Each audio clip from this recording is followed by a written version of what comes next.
And good evening to all of you from wherever you are and whatever part of the planet you're tuning in from. Welcome to Monday. Welcome to the sci-fi and fantasy general chat and distraction focused podcasty thingy Twitch streamy stuff.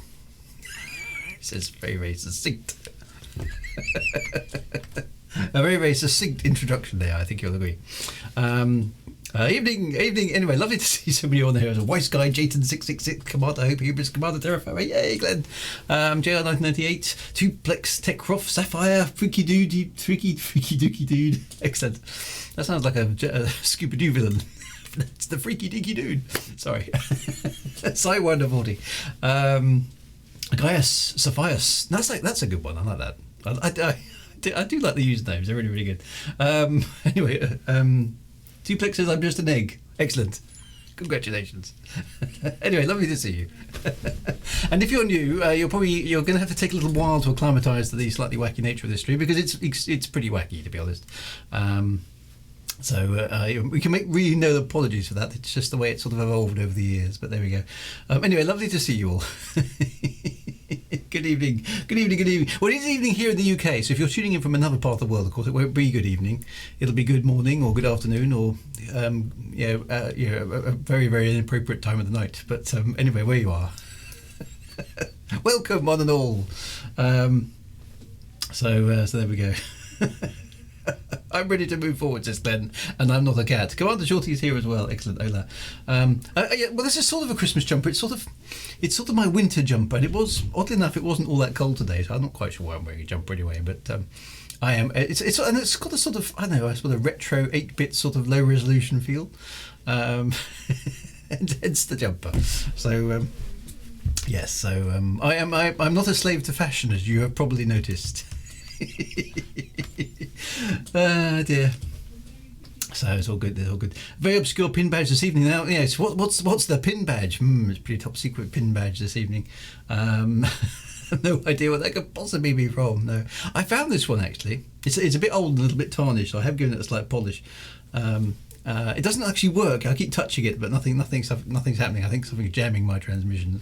Yes, actually, maybe I should be wearing this jumper on Saturday when I do the retro streams for the computer games because it is a bit retro. It's jolly comfortable though, and I actually quite like jumpers. It looks like a Space Invaders jumper. It does actually. Yeah, I've never really thought about that. It does kind of look like it's sort of like a Space Invaders has gone slightly wrong, doesn't it? And all the graphics have got confused. But there we go. A Galaxy Walkabout, says Chris Viking. Very good. It must be US Space Force. Yeah. Actually, they pinched it, didn't they? Isn't the US Space Force? I mean, it's a good name, isn't it? The Space Force. I'm not quite sure what the Space Force are going to planning on doing. But they did sort of kind of pinch the United Federation of Planets logo, didn't they? So I don't know whether that was deliberate. Probably was. But I mean, Star Trek is American anyway, so if they can't pinch their own stuff, whose stuff can they pinch? Did your granny not wear her glasses the day she made it? My granny, alas, is long gone. But actually, Sophia, yeah, I was watching Star Trek before this. I was watching an episode with some telepathic alien. I mean, that doesn't narrow it down very much on Star Trek, does it? Telepathic aliens. But anyway, the telepathic aliens were pinching memories from people, which was all very wrong. Which is I quite like the way Star Trek does, pick up on kind of issues of the day and then transmogrify it a bit, so you can kind of approach them in a fictional context and approach them. But that's a lot of science fiction does that kind of stuff, so that's quite good. Chris says they basically did a version of the old Air Force Space Command. Space Command. I just love those things. Space Command. It's very 1950s. It's very, well, it was all the 50s and 60s. Space Command. It's gloriously cheesy. Mad Monk's off. Yeah, so everyone's got an agreement. It's a Space Invader jumper. I need a little spaceship that comes across and gets high score. Somewhere I've got some retro T-shirts. I'll have to dig them out for the summertime. It's a bit cold for T-shirts at the moment, but there we go. Definitely a very fashionable jumper. So, no. So So anyway, so welcome to the stream, one and all. It's always lovely to have your company on a Monday evening where we talk about, well, I spend usually about the first 15 minutes not talking about whatever the subject of the day is, which I don't usually reveal until around the 15-minute mark because we've got to kind of warm up for it, haven't we? Glenn, was that the episode where Kirk meets alien woman and uses logic to defeat the crazy computer? That never happens on Star Trek, Glenn. No, this was actually the Next Generation. So there was a lot of conference rooms, and there was some classical music quite a lot of the time. You know, that sort of Star Trek episode. Very, very exciting Star Trek episode. Freaky Dookie Dude has a pink Space Invaders. Oh, Space Invaders. That was good. I always wondered though. I mean, Space Invaders. Even at the age of, I don't know how Space Invaders is ancient, isn't it? When did Space Invaders come out? 75, 77, something like that. Sort of around about the Star Wars time, wasn't it? Even then, as a child, I mean, I looked at the controls, and there was sort of left and right and fire, wasn't there? I think that was about all you had in Space Invaders. Even at the tender age of 7 or whatever it was, I remember, why isn't there? Was it 78? There we go, Chris Crikey knew. I would have been mostly 7 and a little bit 8 in 1978, if that makes sense, because I was born in August. And I remember thinking at the time, there's a left button, there's a right button, there's a fire button, obviously, for playing Space. But why isn't there a peace treaty button? Because, they're getting slaughtered and they'll eventually overwhelm me. That's not good for both of us. So at the age of 7, I was trying to think a little bit more. Peace treaty, and the game. I don't know what the game would do at that point. You press the peace treaty button, and what the aliens would go. You know what? You're right. We'll stop at the top of the screen. You can have the bottom of the screen. We'll just sort of sit there and wait for each other, or maybe we'll just slowly retreat. You can have this planet. We'll have the one on the console next door, maybe. I don't know what I was expecting, but I remember it came through my head. Nin Duskrin, hello, hi Drew. Good to see you, Nin Duskrin. Thank you very much for popping along. I've recently been rewatching the third Star property, that of the Gate. Yeah, Stargate's rather good. At least I recall it being rather good. I haven't watched it for years. Freaky Dookie says that because they're invading, the clues in the name. Yeah, well, maybe it's an ironic title. Maybe it's not them that's invading. Maybe they're retaliating against us for having invaded their space. What's the law of Space Invaders? I don't know. There's questions there that need to be answered. Press escape. Sunday school speaking there. Escape for peace treaty. Yep. Had Space Invaders on the Atari home entertainment system. It was a long time ago, wasn't it? Was that one of the was that the Atari 2600s? Because that was the daddy, wasn't it, back in the 70s? That was the console to have. Well, kind of the first. Was it the first console? Certainly one of the early ones. Those were the days. I did like my. I didn't have one. I had some friends who did have a 2600 Atari, and it was a thing of great envy for me. I have to say, it seems to have been the best console at the time. There must be some deep lore in there. Maybe someone could novelise Space Invader. Well, I could give it a try, I suppose. Stargate SG-1 was good. The second and third were less and less good. Atlantis was definitely the right universe. A bit Red Dwarf for that one. Stargate Atlantis. I don't think I ever watched that. SG-1 I quite enjoyed. At least for quite a long time. The problem with those series is sometimes they go on a bit long, and I get lost because there's so much content in them. I can't remember who's who anymore. A bit confused before I get to the end. To be honest, I don't know, maybe about 4 seasons of something, and then it feels like actually you should have wrapped it all up by now, rather than keep going. Sometimes maybe shorter is better. I don't. Firefly was way too short. That was a tragedy. 9 or 10 or 20 seasons of something, it's just too much. It gets a bit samey. I mean, I'm taking my kids through Star Trek Next Generation at the moment because they haven't seen all of it before. I think we're up to season 5 or something now. We're only watching one episode a week, so it's going to take us quite a long time to get through it. And it's kind of getting, obviously it's episodic because it's Star Trek, but it is really getting, okay, it's Alien of the Week, it's Particle of the Month, it's the Ferengi have turned up, or the Romulans have turned up, or the Borg has turned up. And it's kind of like, it's getting a bit so. I know I've seen it before, but even so, I don't know. Star Trek's 5-year mission. It was longer than 5 years, wasn't it? At least the second one. Or Q. Yeah, Q. Oh, Q is one of those love it or hate it characters, isn't he? So yeah, I think some of the shows go on too well. I must admit, having the one that I really enjoyed the most recently was The Mandalorian. I thought that was really well timed and well written, particularly for a Star Wars thing, because Star Wars is usually atrociously written. But The Mandalorian was really, really good. Thank you for the follow there, J Dizzle Monster 6. Excellent name, J Dizzle Monster 6. So yeah, I don't know. But I thought The Mandalorian was very, very good. Data's brother was Law and Data versus Law. Yeah, that's quite a clever little play on words, isn't it? So there's some good stuff. I actually, for Elite Dangerous, believe it or not, I actually wrote there's a voice attack add-on called Eli, which I think is one of the voices. I forget exactly how voice attack works, but anyway, there's one called Eli, which is voiced by the actor who played Q, John Delancey, I'm thinking. Is that about right? And I wrote the dialogue for him. And so he's a sarcastic SOB, shall we say, for the purposes of this stream, and he's very, very sarcastic and rather disparaging, shall we say, about the way you fly your ship if you make any mistakes. So yeah, voiced by. So that's the only kind of Star Trekky claim to fame I have, is I have written dialogue for John Delancey, but not in Star Trek. I wrote him as a character called Eli, who's a computer, I suppose, aboard your Elite Dangerous spaceship, and very disparaging he is too. So there we go. So Eli, Chris knows Eli is a Saki bugger, just like mine. I quite like them. So yes, so that's that one was written by me. Which is quite a good one. Anyway, there we go. So we mustn't spoil The Mandalorian. We mustn't spoil The Mandalorian. Now, we've been talking the last couple of weeks about the bad guys.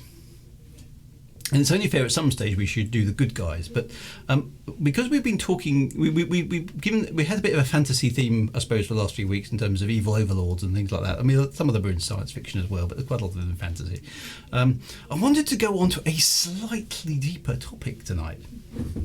So tonight's topic is not the chocolate bar, which we discussed a few weeks ago, but I wanted to discuss a little bit around, in a science fiction context, where we see the evolution of the human race going. So this is a bit deeper. Now the reason this came up to me actually on Sunday when I was on the dog walk, which is where I usually get most of my ideas, to be honest. So I'll try and avoid existential crises, because we quite often go down the route of, oh no, we're all going to die and the universe is pointless, which isn't very cheery for a Monday. I will admit. We all go Borg sooner. Well, there's the thing. Okay, so the Borg's on pit. Now, the reason I was thinking about this, I was thinking, for this upcoming science fiction thing that I'm hoping to write at some point in time when I get round to it, is obviously on the Earth that humanity is subject to the same environment. Okay, so it's always one gravity, isn't it? Drew gets his ideas from his dog. That may explain quite a lot, actually. Yeah. Now, I tend to be out, I tend to sort of contemplate. I do get inspiration when I'm. Inspiration. That's another topic we could do, isn't it? But that's another thing. But I do tend to get inspiration when I'm walking. As if there's part of my brain that sort of switches off hook or something. And the dog's a good listener. Actually, the only thing my dog is particularly good at is sleeping, but that's because this poor old thing is very, very old. But so freaky. So this is getting cheery. Humanity is destined to destroy itself. Okay. Well, that's cheery. So anyhow, but on the Earth, okay, 1G, right? 1G. Solar radiation of a particular type. There's a bit of ultraviolet, there's a bit of infrared. There's other stuff that the atmosphere blocks, and this level of oxygen that we're used to. Nitrogen atmosphere, a few pollutants, but and generally an environment that's relatively benign for human life. Okay. And that's resulted in us. We are the result of that. That sort of evolutionary process. Now that hasn't always been the case. Okay, so if we go back in time a little bit, the temperature has been dramatically colder at times. It's also been dramatically hotter in the Earth's history, and it's also been the oxygen content of the atmosphere has been much, much higher in the past. We used to have I was fascinated to discover that the oxygen content of the Earth's atmosphere in the past was so high that you could have insects that were like feet long, and that just sounds terrifying to me because I'm not really a big fan of insects. But you can have butterflies and well, not flies. You can have butterflies, I think, and dragonflies, that sort of stuff, that were just absolutely enormous because insects take in oxygen from their bodies. They don't have lungs like animals do. So you have to have a really high concentration of oxygen to have a large insect because it has to diffuse through their body naturally rather than being sucked in by lungs. But if you have high oxygen content, you can have a much bigger non-lung creature, if that makes sense. So, right, back in my day, oh, you remember those days, do you? Yeah. So that struck me as interesting. Now, that led me on to the thinking. Okay, so if in the future, in science fiction context, okay, we go and colonize other planets, and those planets obviously aren't going to be the same as the Earth, are they? They're going to hopefully, well, they must be to a degree similar.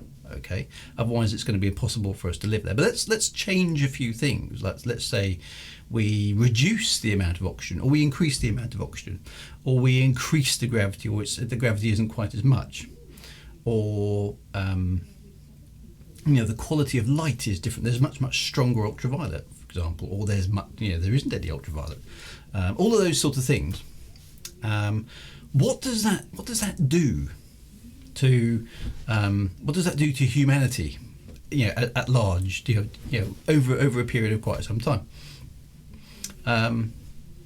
Before 1966 says, joining late, no worries, join whenever, leave whenever, just come and go as you please, it's absolutely fine. So divergence of evolution. Now, the other interesting thing to me looking at this is I looked this up this afternoon. I haven't done any great amount of research because I haven't had time, but I was interested in the question from an evolutionary perspective. When does a species that is slowly evolving, and let's say you've got a lot of representatives of that species, at what point does a new species occur? And the answer wasn't very simple, because you get the impression when you go to your natural history museum, and look at fossils and things, that everyone's a fish for like a few million years, and then suddenly somebody grows some legs, and everyone goes, "Oh, look, legs! That's a great idea. Let's have some legs." Tell you what, I'm going to get rid of my tail at the same time. Oh, look, I'm an amphibian, and that's not how it works. That's kind of what it looks like, but that's not how it works. And obviously it's really, really, really tiny changes that happen over a long period of time, and it's only fossils only give us a snapshot. But at some point, the difference between one species and the other species is enough that they can't effectively interbreed anymore. They are two separate species which are going their own different ways.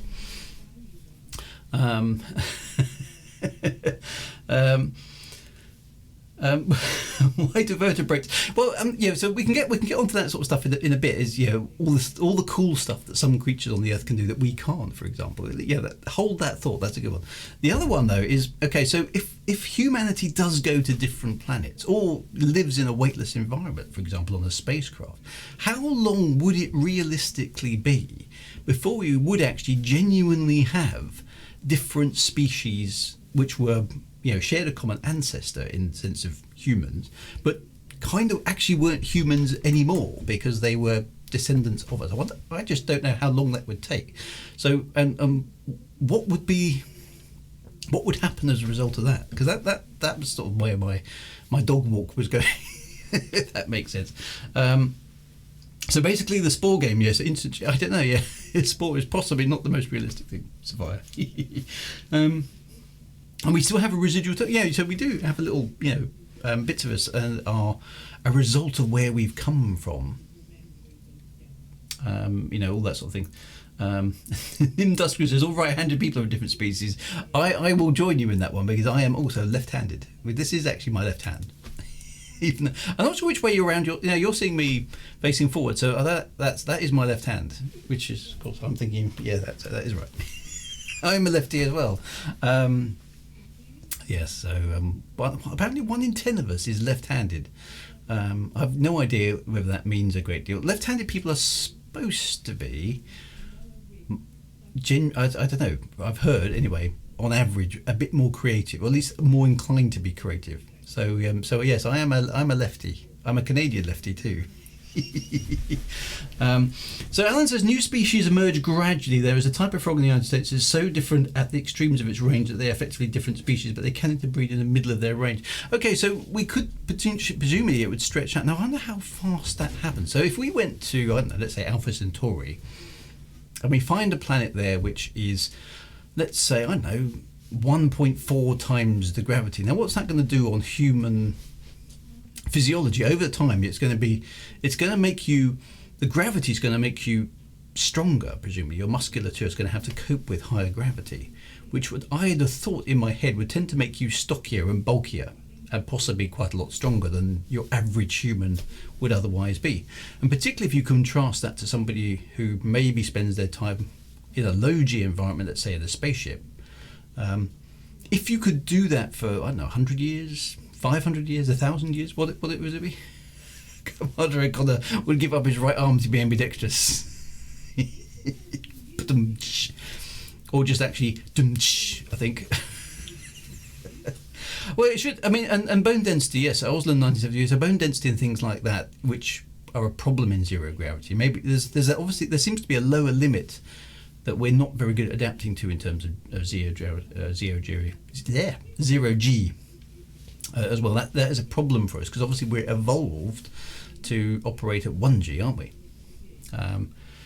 So one of the considerations I've been thinking about the law in my novel is how a species that had survived for billions of years has evolved and adapted for space travel. One of the conclusions I came to was a circulatory system developing mini hearts around their extremities.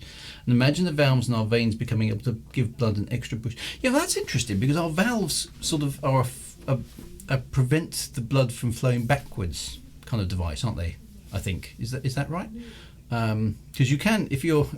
I couldn't even do it live on the stream, actually, if I was brave enough, by the way. But you can squidge your veins in such a way that you can block them temporarily, and then you can kind of unleash it, and the blood will shoot forward, because the blood won't go backwards up your veins because of the little valves that are in there. So 1,000 years wouldn't likely change humans too much. Yeah, 1,000. So, but and humans, I think I'm right in saying, have been around as a species for about 200,000 years. And is that representative of a species time? I'm not sure. We could probably interbreed with people who lived 100,000 years ago or more. Okay, so 100,000 years, which is quite a long time, I suppose, because if you think about civilization, how long's civilization been around? 10,000 years, maybe 15. So you're talking quite a long period of time. So 1,000 years maybe isn't enough. So there's the thing. But given enough time and enough space. Now, if we do go off and colonize the galaxy, let's be positive tonight and assume that humanity does survive. Survive, just in general terms, and we do go off and colonize the universe. Now, if we don't invent a warp drive or a hyperdrive or any of those other wonderful things, then our population centers are going to be quite disparate from each other. And maybe the concept of going back home won't be a thing, because it would be so amazingly complicated and expensive to do so that why would you bother? We've got people to settle Alpha Centauri and Barnard Star and all the nearby ones, and we keep going. Does that mean, over a period of time, I don't know how long it would take us to colonize the galaxy at exact speed. I mean, let's say you could probably do some maths on this, actually. If there's 400 billion stars in the galaxy, and we can colonize a star in, I don't know, a few hundred years, how long does it take us to colonize the entire galaxy? Because it's not iterative, is it? I.e., one then the other then the one, because then one colony could then splurge out and get 5, and then those 5 would get 25, and it would be kind of almost an exponential thing potentially. How long would it be before humanity colonized the galaxy, and would it still be humanity by the point it kind of did that? I don't know. I mean, that's the sort of thing that I was kind of playing around with. Valves are there to struggle against gravity in 0G. So in 0G, they don't have the purpose. Okay.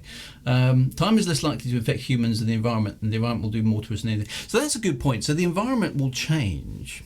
And if we, and I suppose that's sort of my point, is if we go to a place where the environment is just different in general, then that's going to have a quick effect. I mean, if you go to a planet with significantly higher gravity, surely it can't be long before babies being born in that environment will simply adjust, and their growth, if nothing else, will be affected by the gravity that they're in. We haven't, obviously at this point in time, it would be incredibly unethical to have babies in space and leave them there to see what happened. That would be kind of quite wrong. But at some point in the future, we can probably safely assume that there will be spacefaring cultures, and they will have children. And maybe they'll reach another planet, and then they will have children as well. So they will have very, very different environmental conditions to the ones that we're currently in. This is all from my dog. It's a very smart dog. What was the dog doing while contemplating? Well, the dog was just doing its business, really. I don't think I need to enlighten you much more on that sort of stuff. And is there a prospect of genetic purity becoming? Well, this is interesting. Now, I actually had this is a scary one. I won't go too far. I actually had a dream about this last night, which just shows it was obviously deep in my science fiction subconscious brain, because I was thinking about the idea of you've got genetic engineering on one hand, you've got kind of Borgified, mechanical enhancement on the other. Does the concept of, and it's a dangerous concept, obviously, does the concept of pure humans become a thing? It obviously does in quite a lot of sci-fi things. So that's quite good as well. For us to survive in space, we might evolve a more efficient radiation shielding system. Not that much of a stretch to imagine the melanin in our skin adapting to against other forms. So, evolution might be too slow for us to do that job, because it seems that evolution takes thousands of years, maybe hundreds of thousands of years to, effectively by chance select the right, mutation, isn't it? A mutation of DNA to give you a certain capability that gives you an advantage. And it sounds like, from the stuff I've been reading recently, that we will probably change ourselves faster than evolution, simply because either we're altering the environment, or we're actually changing ourselves because we have the technology to modify ourselves. And then that brings you to all sorts of interesting questions. Well, how much modification is acceptable? I have a modification. There we go. Now I can't see at all, because these are my long distance glasses, but they give me a slightly studious look, I think you'll agree. So there's a modification. That is a piece of technology which allows me to see it. I can't see a damn thing actually close up. So there we go. It's a piece of this is actually a piece. Technically, this is a piece of technology which stops ultraviolet radiation from attacking my head. So that's a modification. Now, that's obviously quite a reversible modification. I can sort of put them on and then I can take them off. Now, that probably hasn't affected my DNA very much. Neither has my hat, but it is a modification. So we're going to be, if we want to go into space and we want to travel to other planets, we probably will end up doing stuff to ourselves as a group of people. But where does that go? Where does that go ultimately? Let's Go Digital says, well, we talked about that in the past, haven't we? With rather than sending our bodies, which are very, very fragile and prone to getting zapped by radiation, maybe we just send representations of ourselves, and then we get into we have to be careful of going there, because then we get into existential crises again. So that's a problem. I was trying to avoid the existential crisis on Monday afternoons. Dear. Who's this imposter? Yeah, so who's this guy? Who's this much more intelligent looking chap who suddenly appeared on the stream? And it actually makes me look an awful lot older, actually, as well. But there's a way for the timing. Sorry for a digression, says Buffo 966. My theory of Phobos and Deimos missing from Elite. They inserted the core of Mars to give it a geomagnetic sphere, so Mars could be terraformed. Oh, well, that's actually quite a good theory. I quite like that. I don't think Phobos and Deimos are big enough, unfortunately, but that's quite a good idea. Command Constance agree with you there. Ditch this naked 61-year-old body for a good Mac. Well, I mean, that's another thing. They keep working on aging, don't they? Aging is something to do with telomeres on the end of cells when they reproduce. I don't really understand it, obviously, because I'm no expert. But there is a concept there of being able to stop that. But is that a good thing for humanity, that we forever stay young?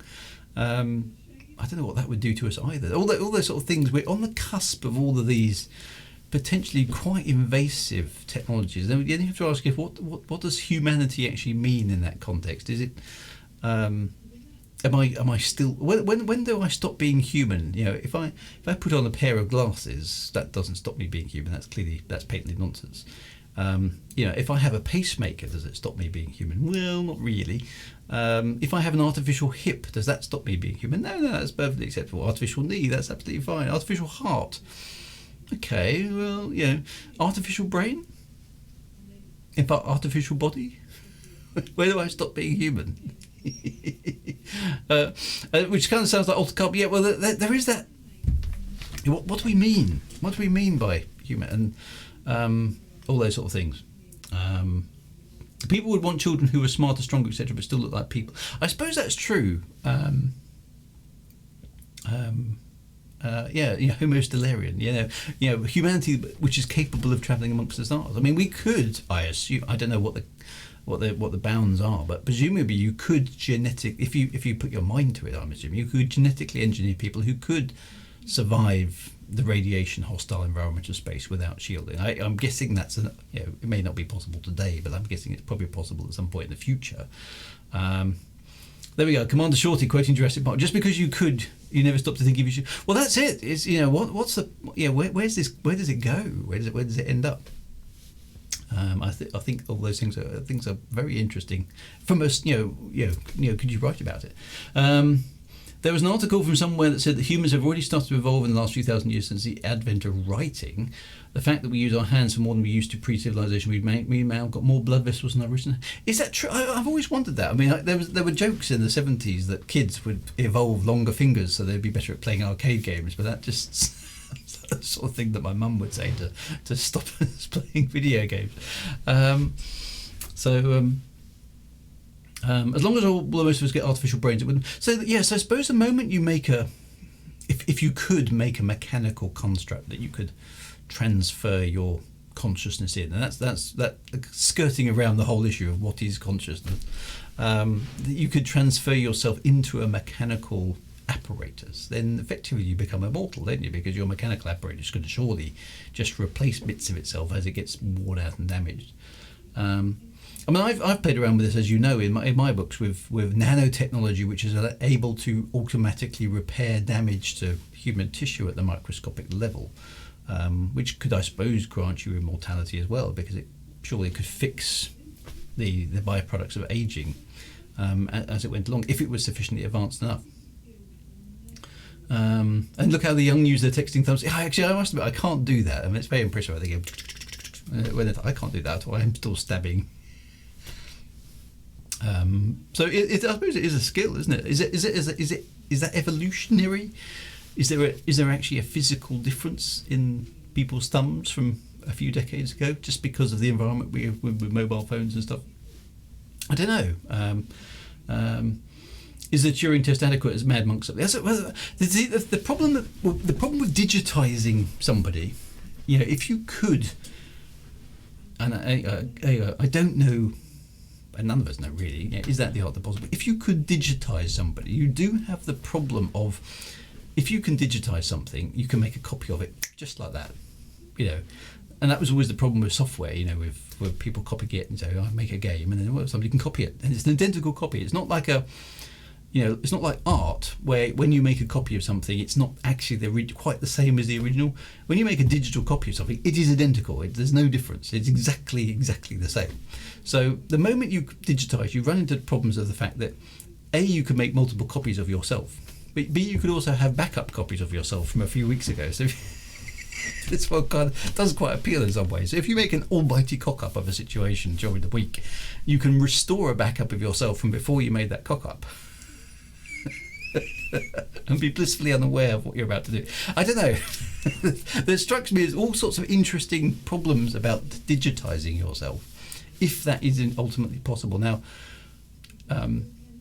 that is a bit of an existential problem, which I do want to try and avoid, because we go down lots of rabbit holes of existential problems. But is our body simply a very clever organic computer, which we could potentially simplify down to a series of ones and zeros in a computer storage device? Or is there more to us than that couldn't be represented in that version? I don't know. As smartphones become more popular, Charlie Brooker quipped that we'd evolve into nothing but an index finger and an eyeball. Just a good big eye looking around. I remember telling my saves coming here. I remember telling my niece that we didn't have a phone, a cellular landline. She struggled to understand how we talked to each other. That's right. So we just talked. Very, very dry. It is the Star Trek transporter problem. It gives you an issue, doesn't it? When you look behind those sort of technologies, because if you can create a person from scratch, from an energy field or a stored, other people probably know the lore behind the Star Trek transporter better than me, but as I understand it, you effectively do get digitized, stored in some sort of temporary memory. And I think the reason the transporter can't normally duplicate people is because that memory is very, very vast but very, very transient. It doesn't last very long for some reason. I don't really understand why that would be. Then you get kind of reconverted to matter when you beam aboard.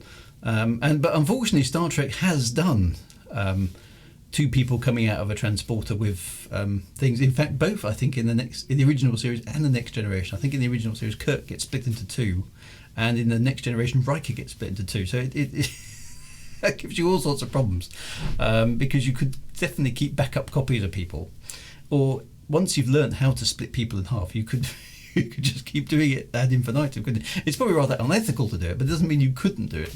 That is a problem. Mirror, mirror, there we go, non-duskgrin. That's exactly right. My theory is Elon Musk will be the first clone. He'll clone himself and copy his brain into a newer model. That has some very deep philosophical questions, doesn't it? Because if you can, is your body just a receptacle? Is it just effectively a flesh machine, for lack of a better phrase, that is animated by your consciousness and just walking around? And you if you had the capability, you could just swap to another one when the first one wore out and was no longer. I mean, the same way we kind of do with cars, really, I suppose. We like our cars, but once they get beyond a certain state of repair, it's just, you might as well just chop it in and get another one. And then we sort of swap our affections to the car. And in many ways, driving a car around analogy is like, here's a device which we sort of infest, don't we? If you think about it from like a bacteria virus sort of perspective, the car will not do anything at all. It's minding its own business until we sort of inject ourselves into it and drive it around. And then, but in the process of driving it around over many years, we effectively wear it out. And then we throw away the old useless car and get another shiny one and infect that and do the same thing again.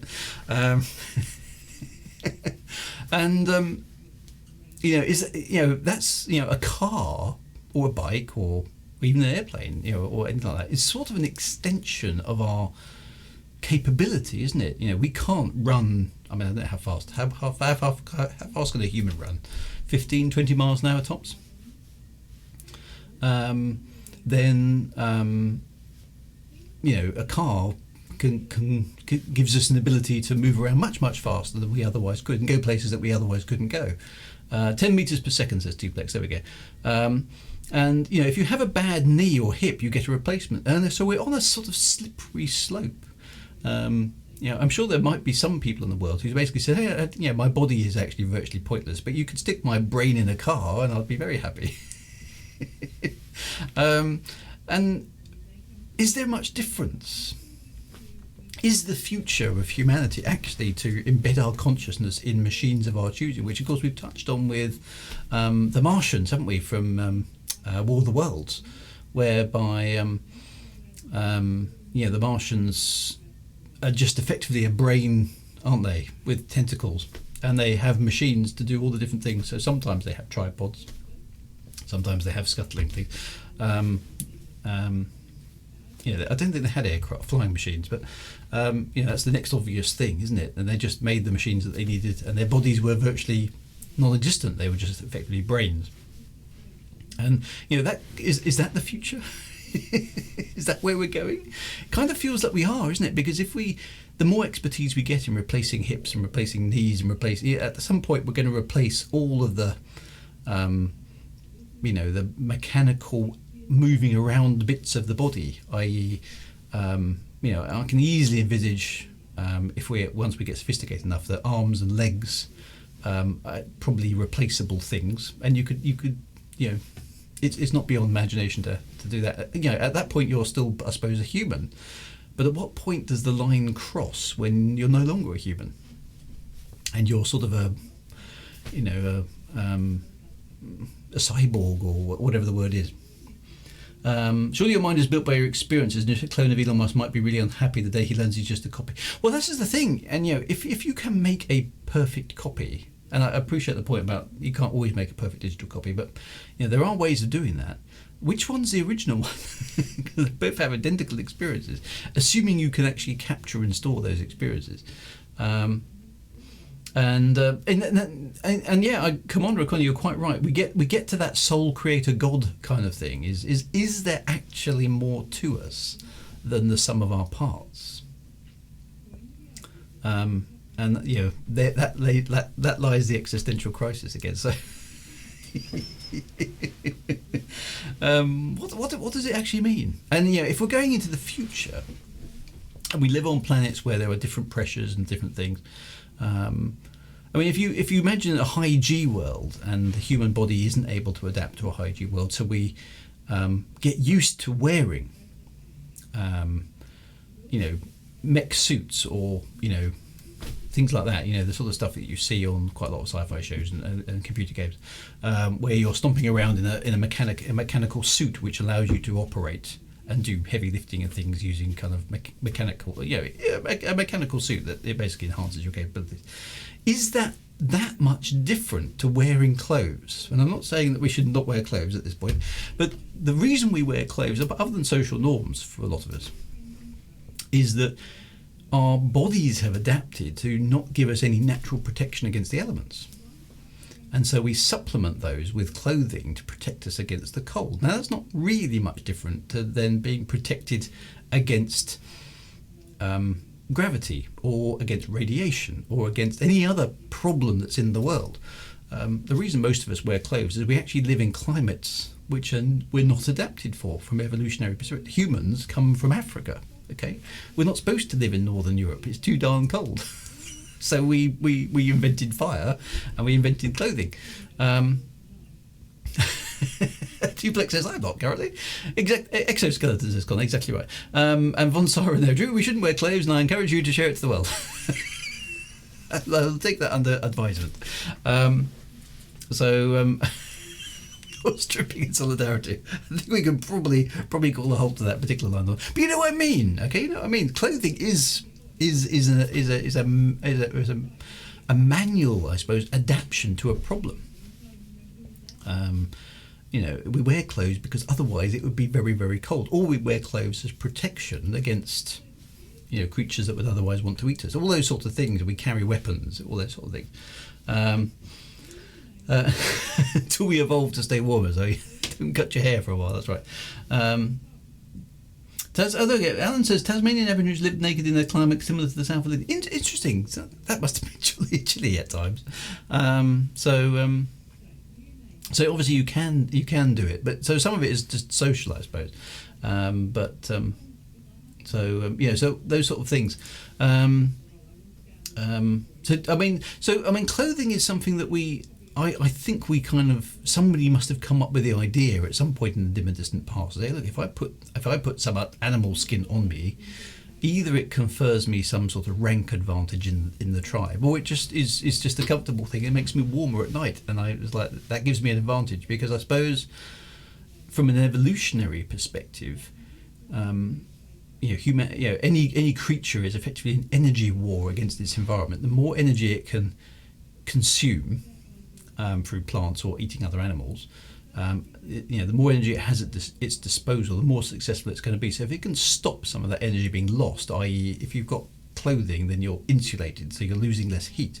You have more energy to fight, eat, reproduce, and pass your genes on to the next level. So wearing clothing for humans would have given us an evolutionary advantage over the people who didn't wear clothing. So that sort of does make sense, that we'd evolve.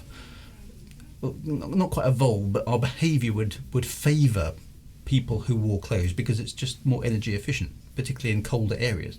That allowed us to move into colder areas and outcompete other creatures that were there. So you can kind of see how that sort of stuff works.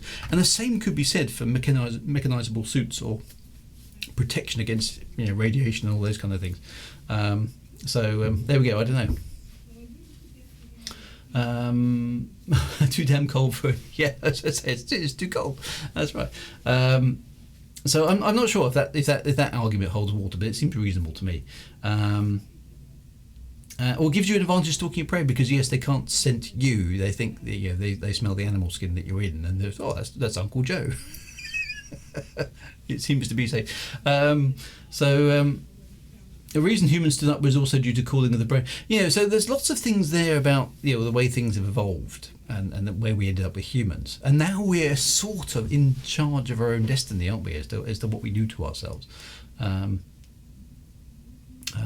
I think all those points. Sometimes it's protection, sometimes it's the cold, sometimes it's status and things like that.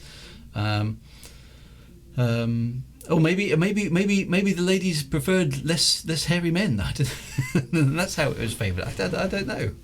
Maybe we can't know.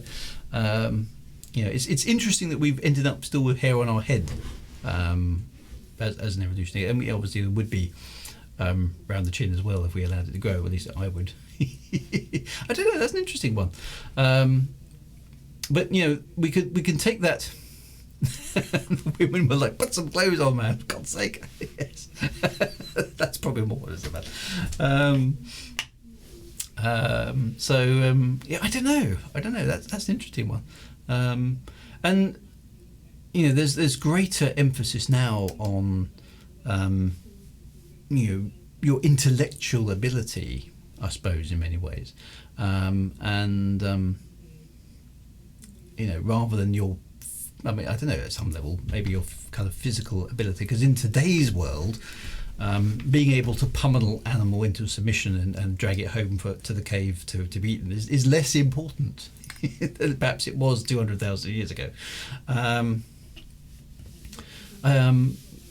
So I don't know. And where's that going? What are the skills that the future is going to require of humanity? That's going to be interesting. Gorfic Star Shadow, evening all. Gorfic, I've sent you a Twitter message.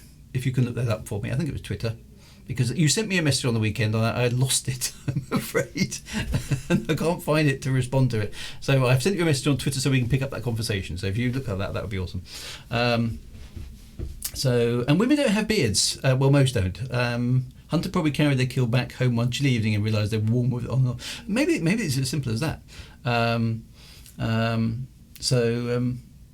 Dwarf women have beards in Tolkien. Yeah. So there's those sort of ideas in there. So I don't know. You see, that interests me because I think, much as I love the idea of Star Trek, where we boldly go where no man's gone before, or no one's gone before, or whatever. That we roam the universe and we're just slightly, smarter, better versions of ourselves in tight spandex uniforms, in shiny, nice spacecraft that are obviously, sort of like 1990s convention centres, really, with lovely views and big windows and stuff. The reality is going to be very different. It sounds to me much more likely that the cosmic limits of hyperspace and warp drives and things are going to, those things are going to remain impossibilities. We're going to be stuck with sublight, which means that we're sort of faced with not trying to invent spaceships to go to the stars. we're going to have to reinvent ourselves as spaceships to go to the stars over a much longer period of time. And what does that mean for us? Does it mean that we actually aren't human anymore? Because if we transfer our brains or our intellects into a machine that can then travel through space at a fraction of the speed of light, does our purpose change? Or have we got a purpose as a species? All those sort of things. Cryogenics is another one. Yes, mine. Jason 66. There's too much detail coming through with this conversation now. There's a theory that men have beards for camouflage when hunting. That's an interesting one. I know it's so boring and no warp drives. Cryogenics variety. So I mean, you could. They've struggled to make this work though, haven't they? Because it was kind of a big staple of science fiction that. Certainly in 60s, 70s and 80s, everything you read, basically, if you needed long distance travel, you just went into suspended animation. And suspended animation was usually a kind of a coffin-like box with a blue light inside it that you kind of got in, laid down, instantly fell asleep. Some bright lights would flicker, and then at some predetermined point in the future, you'd be woken up, like a sort of an alarm clock that went off a few years later. And the mechanics of how that actually worked were never really truly explained, but it was a staple of science fiction, the suspended animation booth or the cryogenics or whatever it happens to be. And but we haven't been all that good at making it work, from what I understand. There are creatures that can do it really, really well, but humans don't seem to be one of them. So I don't know how well that technology is progressing, because that would be a really good way of getting to long distance travel if we could sort of effectively freeze ourselves, but there seems to be all sorts of problems with it. Commander Shorty says, I'd volunteer for cryogenic freezing for 1,000 years as long as no one forgot about me. The Red Dwarf quarantine episode with the stasis field. I think you'll be a non-event mass with a quantum probability of 0. Hey! And they say there are creatures on Earth that can do it, so it's obviously not an impossibility for a reasonably sized life form to do. It's just that we as humans don't see, we've never needed that ability, so we haven't evolved it. And the complexities in getting our bodies to respond to cryogenics seems to be quite a tricky thing to actually get to work. Mr. Flibble. Mr. Flibble says, you've all been very naughty. Von Siren has been to the year 3000. Not much has changed, but we live underwater. You can freeze fish. Is there a limit to the size of the creature you can actually freeze and for it then to come back? Because there are quite a lot of creatures in the Arctic, I think, that effectively, even small mammals, which effectively sort of go to sleep for 6 months of the year, don't they? And then they kind of wake up. And they're absolutely fine. And they've barely consumed any body mass or anything.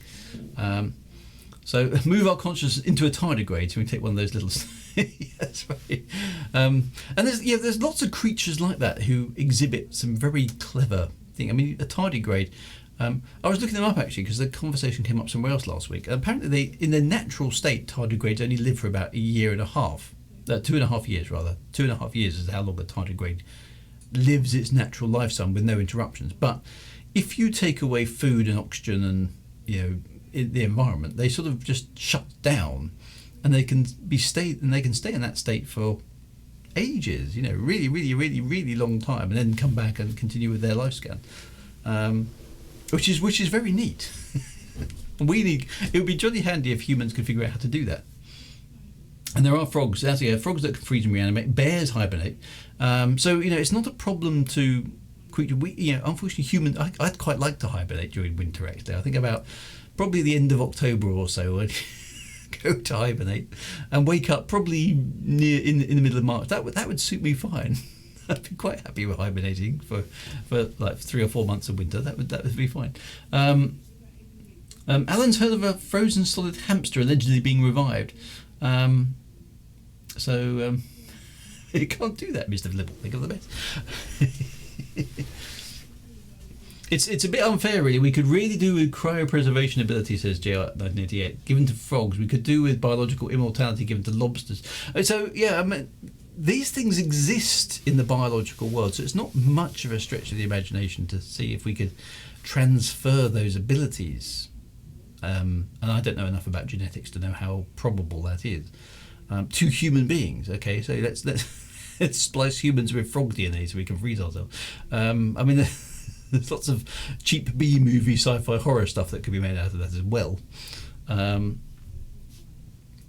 aging process. So the problem I see is the consciousness comes up again. Well, I don't know. See, this is again define. This is the problem. Is that define consciousness? Does your brain effectively just go into a sort of off state where your memories will simply resume the moment it's switched back on again, or does or does something else happen? When for example, when I go to sleep at night, my brain is certainly active. It's not doing what it's doing during the daytime. But your brain doesn't go to sleep at night. I mean, I'm getting my terminology confused here, but when I'm asleep, as far as I am concerned, I'm unconscious, and I don't very often dream. I do occasionally dream. At least if I do dream, I don't recall them. And I wake up with not a great deal of awareness that time has passed, other than it's now the morning.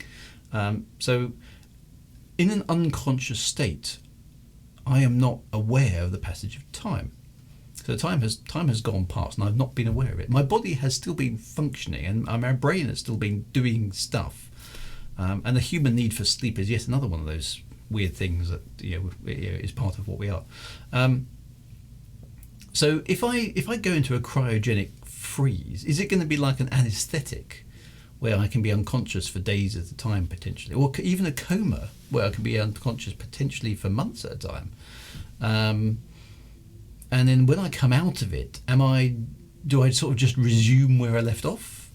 Is that what happens? And if how long can that process be extended? Before some irrevocable harm comes to who I am and I'm no longer me. I don't know. Those are all questions that be answered. Your brain is more active at night, I think. But there you go. You see. So someone who was put into an induced coma for 2 weeks is one big dream. Okay, well that's interesting.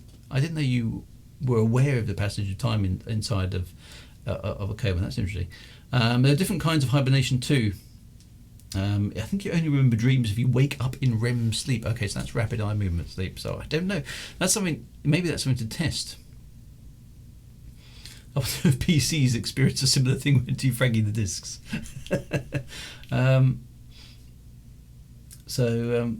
Have you ever closed your eyes at night and opened them 1 second later and it's morning? Slow brain activity register. Yeah, so the passage of time is quite hard to track when you're asleep and dreaming. Humans are, Hope Hoover says, humans are totally driven by family and community. So you're saying you could really hibernate for 1,000 years and still be fully operational with no one alive, your memories are... I don't know. Well, that's the sort of question I'm asking, is what are our dependencies in terms of those sort of things? If I go to sleep and in 1,000 years I wake up, I mean, the disorientation, assuming my body has survived the process, because but in order to do space travel, you're also talking about the body itself not altering very much. So there's no point going to sleep 1,000 years and aging 1,000 years, is there? Your body wouldn't be in a great state when you woke up. So that's no good. You need to stop the biological activity, or at least put it on pause for a moment in time, in order to give yourself that extent. It's effectively hitting the pause button, not only on your brain activity, but also your biological aging. Everything has to stop or pause for the duration of time. It's not a case of just going to sleep, is it? Because if you just go to sleep, then your body's going to continue age. I assume you age when you're asleep. I think you do, don't you? I certainly wake up and go, I'm sure I didn't have that wrinkle yesterday. So all those sort of things. In 3001, Arthur C. Clarke covered rehabilitating Frank Paul after he'd been frozen for 1,000 years. So there are that's a good example of it, actually. So I haven't read 3001 for a while, but that's a good example of a future technology being able to revive a frozen corpse, effectively.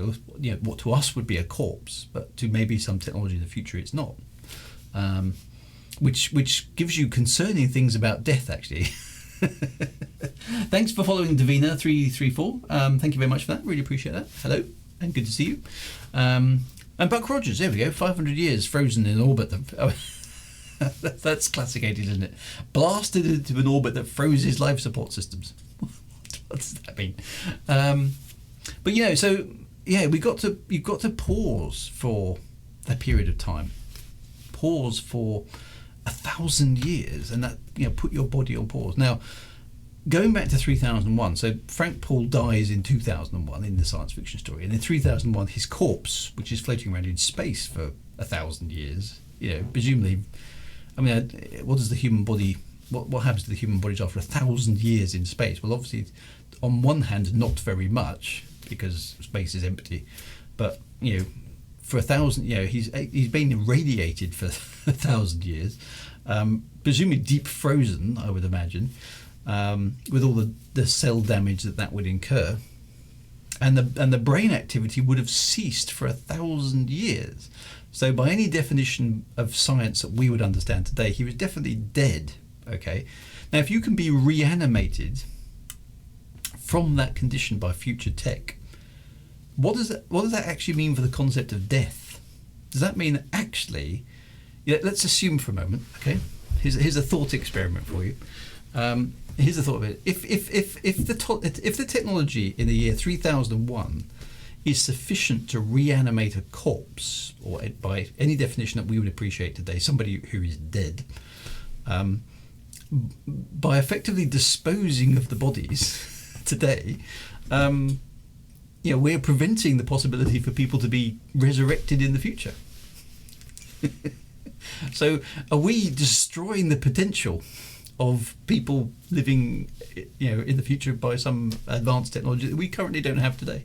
That was what was going around my mind when I see the 3,000. Okay, so you can reanimate corpses from 1,000 years ago that have been floating around in space for 1,000 years, which means an awful lot of people have died who had the potential to be resurrected, who can't be because their bodies no longer exist. And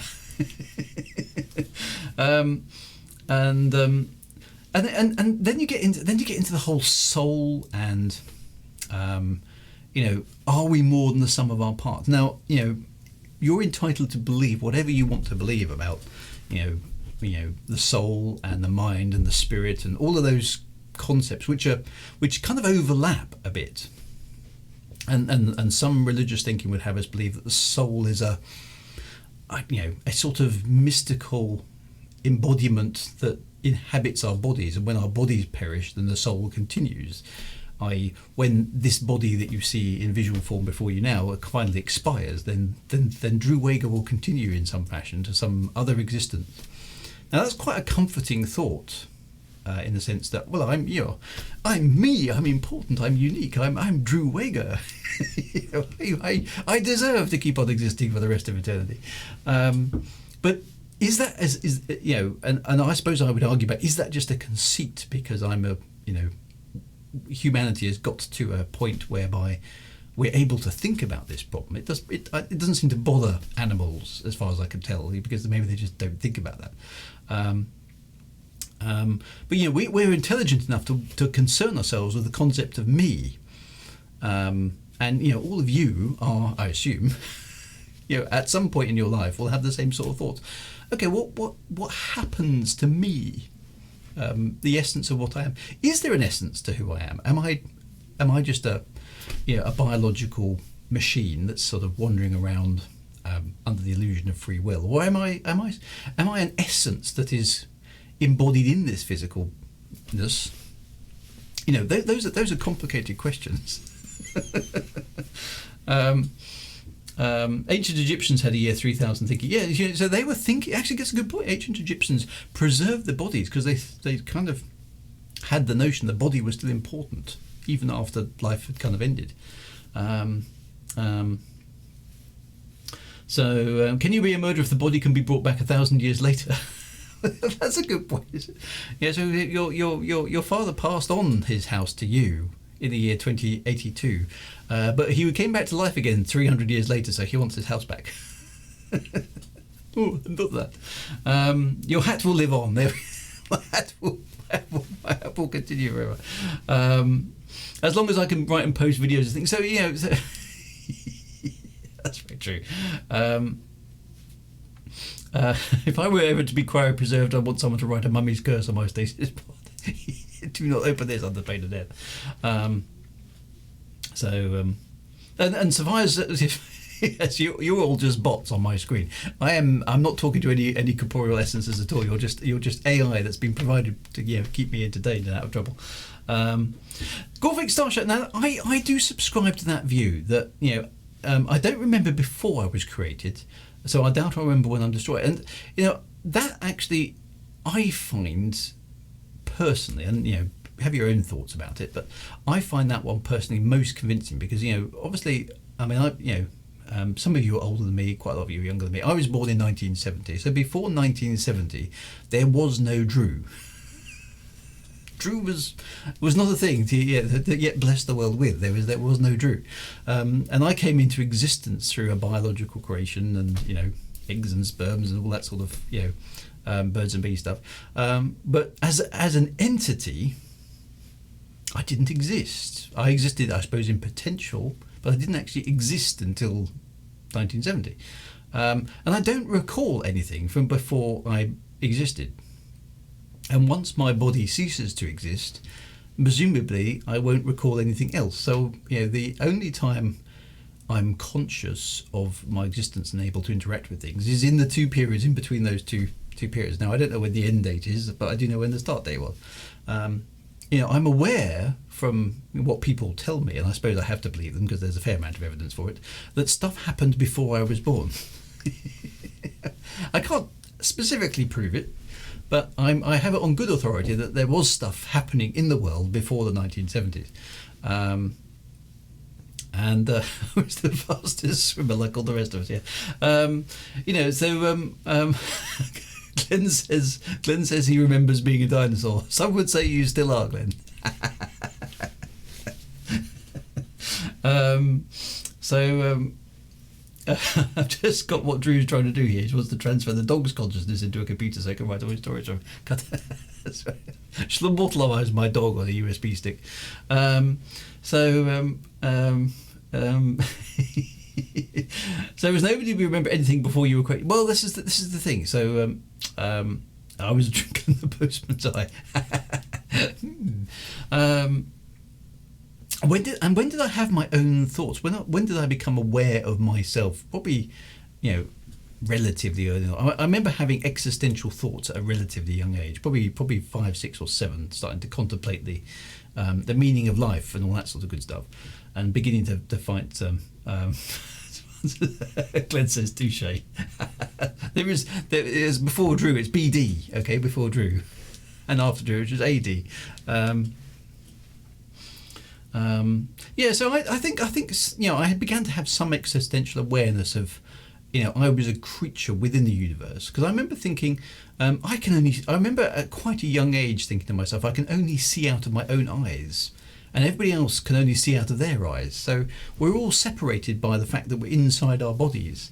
And I think I've asked you before on the stream is, if you consider yourself to be anywhere, where do you consider yourself to be? And most of us would generally agree that we tend to think of ourselves, i.e. wherever it is that we inhabit, is sort of just behind our eyes, because that's kind of, and in between our ears, because that's kind of where our senses concentrate our consciousness. I don't think I live in my thoughts don't seem to exist in my feet. They seem to exist in my head. So that's if I'm anywhere, that's where I am. Which kind of leads you back to the brain, and if the brain is just an organic thing of certain complexity,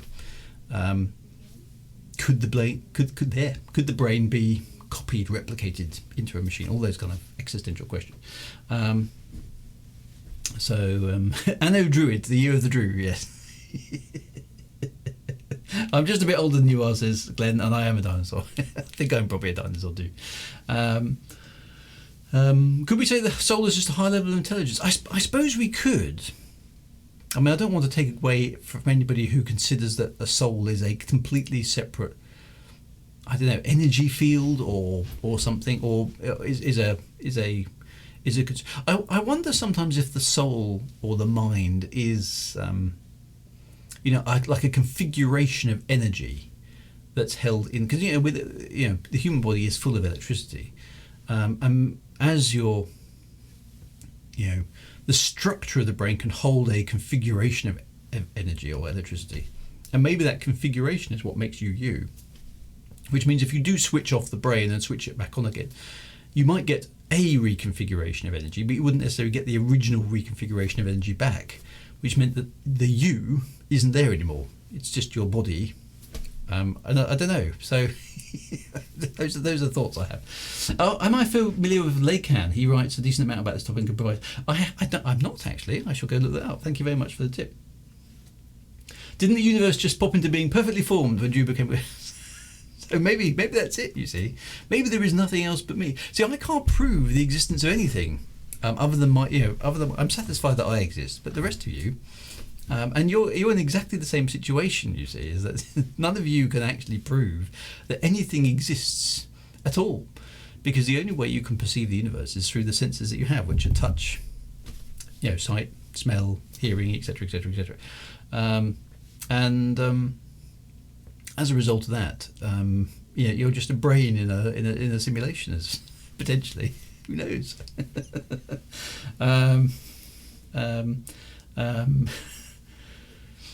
Humans have an individual frequency that's unique. Okay, well, frequency of what? Frequency of energy, or frequency of a wavelength or something? What? Yeah, that's interesting. I don't know what that means.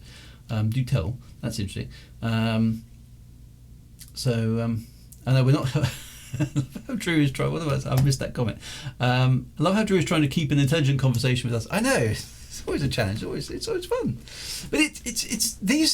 See, semi-serious note. These are the topics that science fiction helps us explore. It's not just about spaceships and warp drives and zapping things, which is all good fun. I like a good space battle and saving the princess and destroying the Death Star and all that kind of good stuff. But science fiction helps us to explore where we're going and what does that mean for us. Where is the human race going? We've worried about the effects of radiation in the past. We've worried about the effects of changing the planet. We've worried about aliens coming to visit us. All those things are potential possibilities. But the interesting thing actually for us is what are we doing to ourselves and where are we going? So would I use a teleporter in Star Trek, asks Apophis. I think I don't know, actually. Hope Hubris is talking to us must they be juggling working chainsaws. Osland 1972, that would be the same thing as getting amnesia and never getting a memory back, the original person. Well, that's what would worry me about it, because I wonder if it's kind of like the old 8-bit computers. I mean, some of you won't know what the old 8-bit computers were like, but before we had floppy disk drives and before we had hard disks and all that sort of stuff, all you had was the memory in the computer. And when the computer was effectively a blank slate, you could fill it up with instructions, and all the time it was switched on, it would do that program, okay? And it would do it over and over and over and over again. When you interrupted the power to the computer, it would forget everything, and it would be effectively a blank slate again. You could then fill it up with a new program.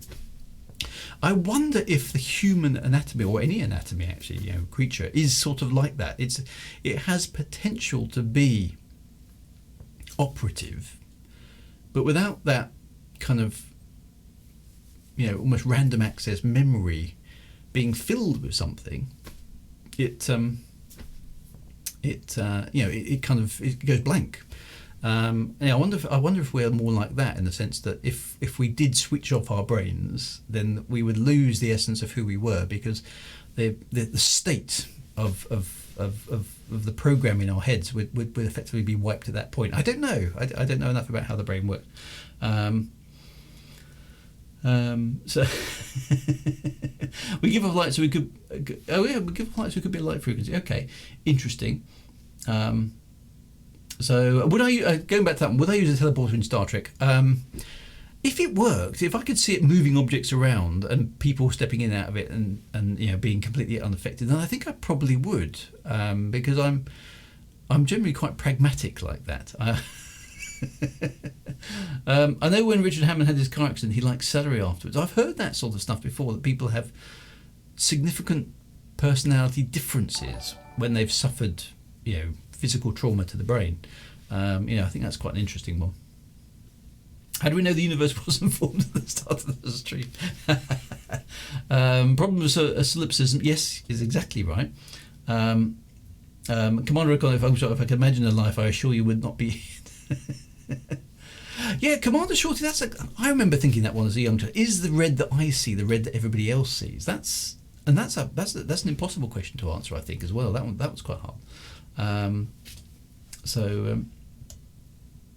I think science fiction is particularly good at looking at the what ifs of those sort of things. That's why I think I find it so compelling, and that's why I like writing in it as a genre. Chris Viking, am I more than just a brain in a bone casing? No, push the button which launched the missiles and everything blew up and end of the story. Excellent. I like that.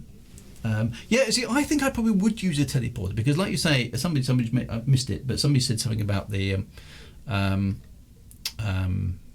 the human body can't possibly cope with going faster than 10 miles an hour, that sort of stuff. And it's like, well, we can. It's the human body is amazingly adaptable to things.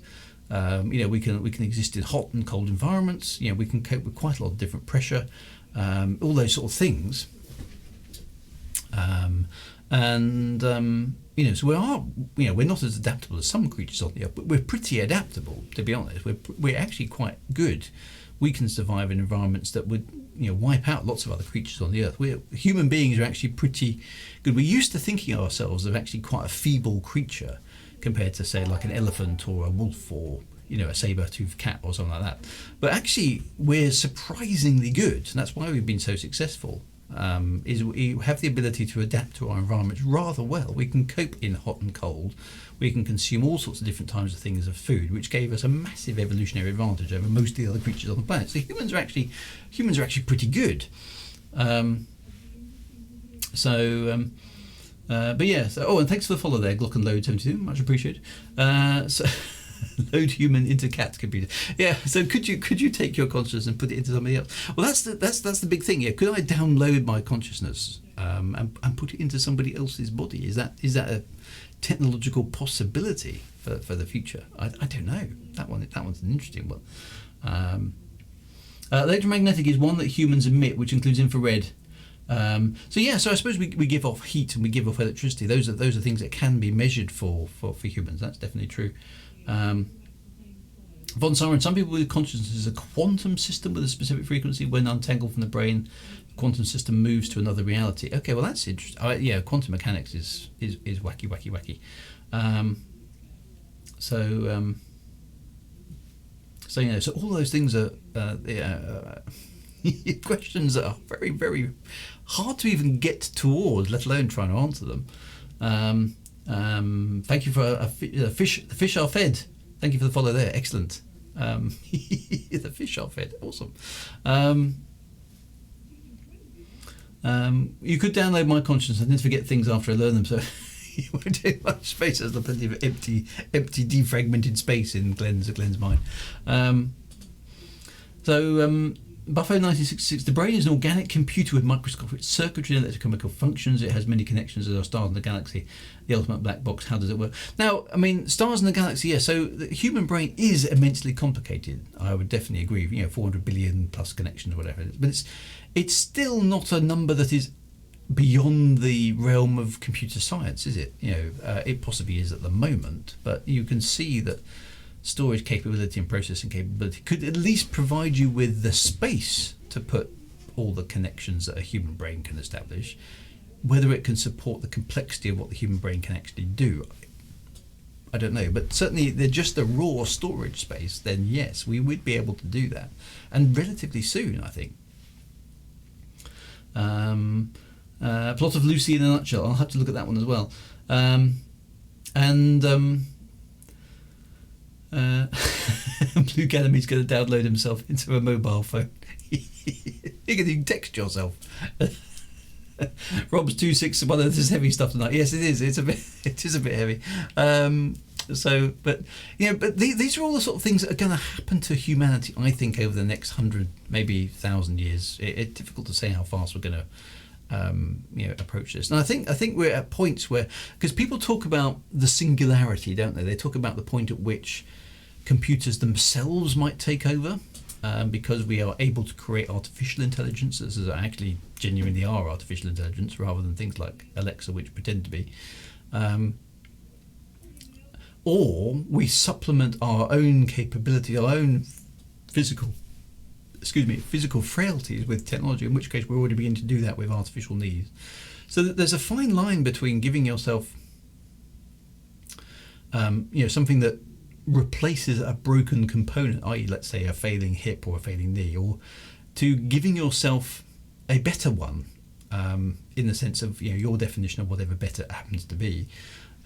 You could easily, in the future, when the technology is good enough, give yourself a set of legs that are way better than anything that a human has. So I mean, we see that in all the sort of science fiction, with Transformers and sorts of things like that, is that you could potentially give yourself greater capabilities than are native to the human body.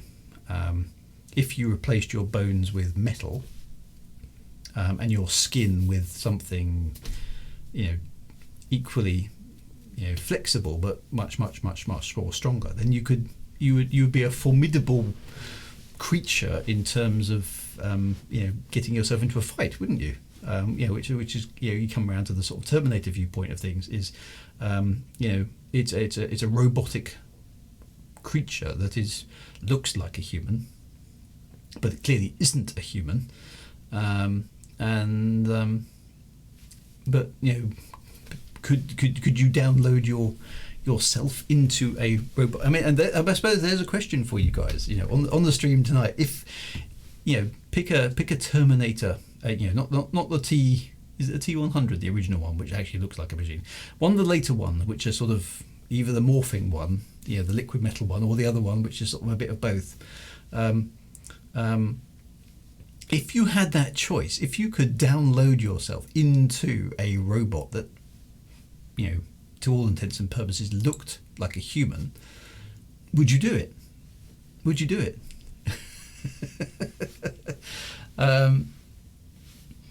All of this has happened before, this has happened again. Yes, I stream every Monday, that's right. That's what happened to the dinosaurs. So Jurassic OS became self-aware and wiped. And the film Ex Machina, which looks at whether robot placement Alice can really... Yeah, so that's a great film. That's worth watching. Freaky deaky dude. In a heartbeat, says Mad Monk Soft. In a second. So like, a lot of people go, yeah, absolutely, I would do that. Interesting. So it'd have to be one that still had skin, because I like to be able to feel. So, and I don't know how that would work, because, how would you calibrate your sensory inputs to work in this? I don't know. All those questions. Richard thought if I downloaded Christina Locken, I'd never get out of the show. Dear. What does it feel like to be a machine? I mean, could you do a test? Could you down yourself into a robot and go, actually, no, I don't fancy this. I'll go back to my original biological body. Thanks. I don't know. There's all sorts of issues about that. And then, does your old body become a spare, or do you, if you fancy, actually, no, I'm going to stay as a robot, and they say, okay, well, we'll dispose of your old body for you, sir. Does it just become like a jacket? You go, oh, I don't want that anymore. Somebody else can have it. Or, all of those things. I think humanity is potentially decades, centuries away from having to wrestle with, and that just gives us a vast number of different problems to kind of draw up ethical guidelines around. Has to be like sensory deprivation, but how sophisticated? See, our senses are just electrical impulses. Okay, so when I touch my fingers together, it's electricity going up my nerves to my brain. So if the robotic body has sufficient, sensory mechanisms that can generate, that can detect that happening, and those can be translated to electrical signals, which then go to the computer that is hosting your consciousness and tell you that your fingers have just touched together. in a way that simulates the brain's experience of normally having your fingers touch together, would you be able to tell the difference? I don't know. Those are the sort of questions which are interesting. Gorfake says, I have the vampire complex, live forever, but watch everyone you love die. I'll pass, knowing that you can. Well, yeah, that's a good question. So, what does that do to your psychology? If you are suddenly no longer effectively not aging. I think that's an interesting one, because I think the Bible is where it says man's span is it 4 score years and 10, or 3 score years and 10, something like that. Something score years and 10 anyway. Most of us in reasonable health can look forward to getting to maybe 80, 90 years on average, and that's about what we get. A few of us live to be over 100, but not very many. And alas, due to accidents and other things that go wrong, some of us don't get anywhere near that. There are 3 score years and 10 is 70. Okay, so that's about what the Bible said, and some of us live longer than that. And that's down to better nutrition and medicines and all those kind of good things. But 80, 90 is a reasonable expectation for most of us, and unless we're unlucky. And as we get older, for those of you who are on the stream who are my age and older, as you get older, you tend to get a bit more philosophical about it, I think, in the sense that you appreciate, well, actually I am a bit older now and I've seen a few things. And certainly my experience of being around people who are very old, i.e. let's say in their 80s and 90s, is that they get to a point that they are, they almost feel like they've done enough.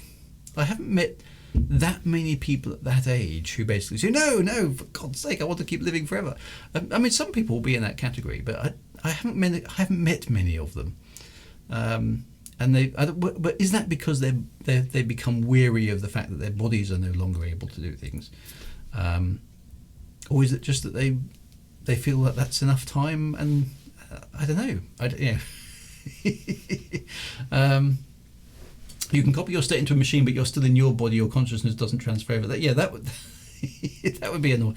And if a machine can emulate that at a high degree of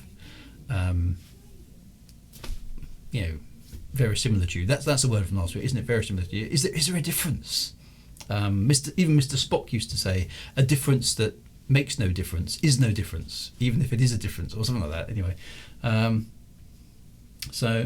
why do we seem unconscious of most of our bodily functions? There's a conscious you, and the you that controls your heart, liver, and so on, of course, which you are with. No, I mean, that's an interesting, isn't it? I can breathe in and out at will. I can go,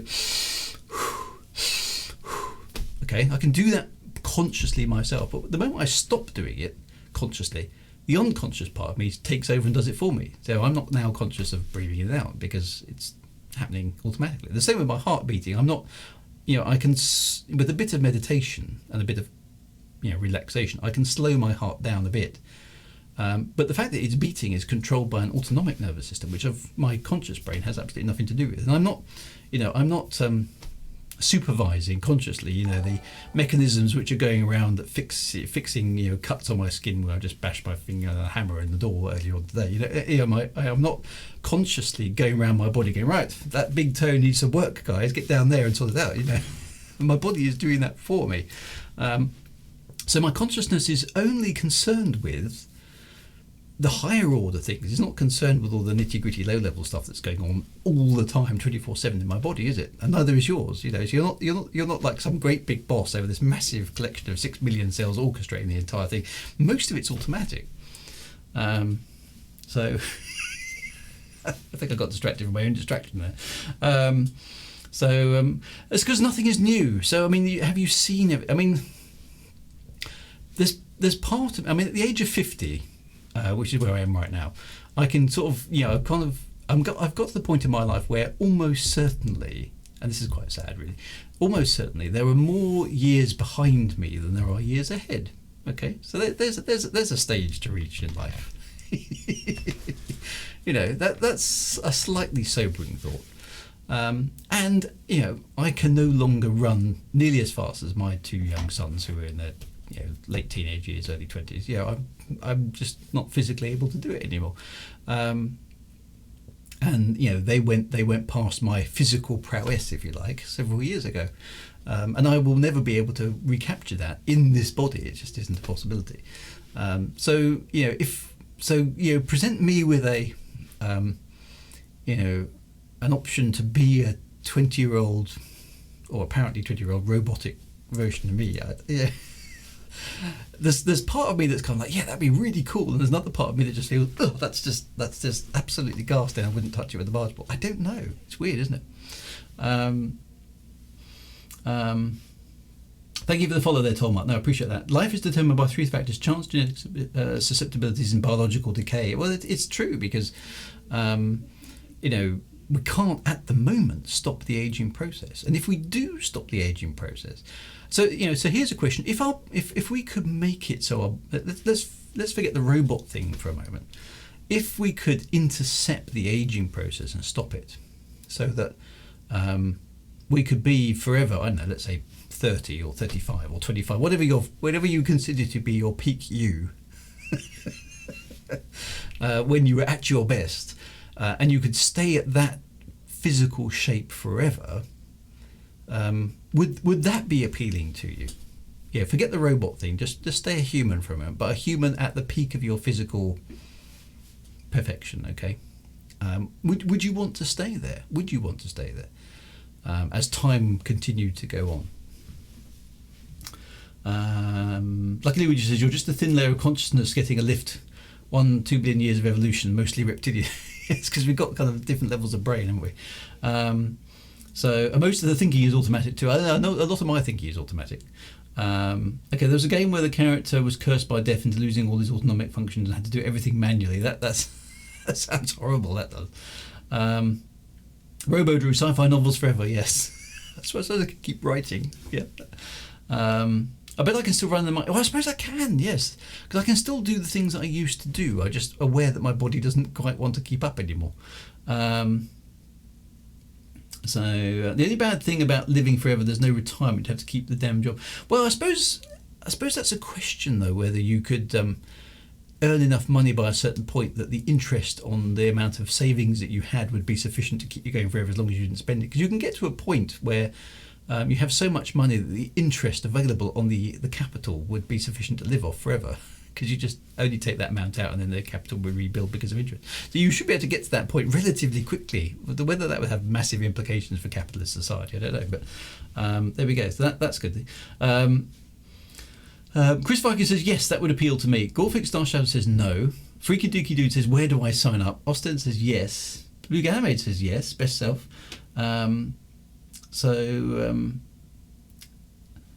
If you stop the aging process, you also have to stop reproduction. Well, that's a very good point. You say, okay, so what you're actually saying there is if we live forever, there's no reason to have any new people, are there?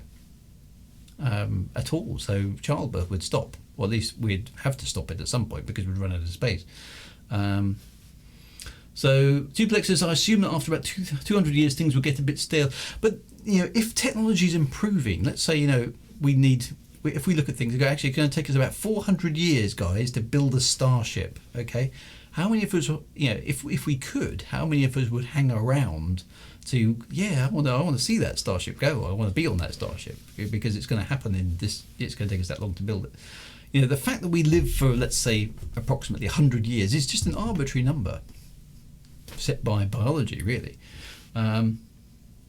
Gorfic Star Shadow, I barely want to go 20 more years. This game is hard. I got bit by a shark, a tree fell on me, a motorcycle accident, electrocuted, take me already. Sounds like you've had a pretty rough life there, Gorfic. You wouldn't be free from accidents or illnesses. No, I suppose that's true as well. It's a bit like, I suppose it's a bit like the elves. Going back to a fantasy viewpoint on this, I suppose it's a bit like the elves, isn't it? They sort of live forever unless something goes wrong. And they're always portrayed as people who just spend their time wandering around the trees singing songs. So maybe the human condition, the fact that we only have a certain number of years actually prompts us to get on and do things. Maybe if we had an infinite amount of time to live, we'd never get anything done, because what would be the point? We could always do it tomorrow. So I don't know. What do you think? Unsure. I think if my family could live forever as well, I'm not sure I would want to. Well, that's right. Not being able to learn all the things that I would like to. Yes, you could always keep yourself intellectually stimulated, I suppose, by continually studying more and more and more things and learning more and more stuff.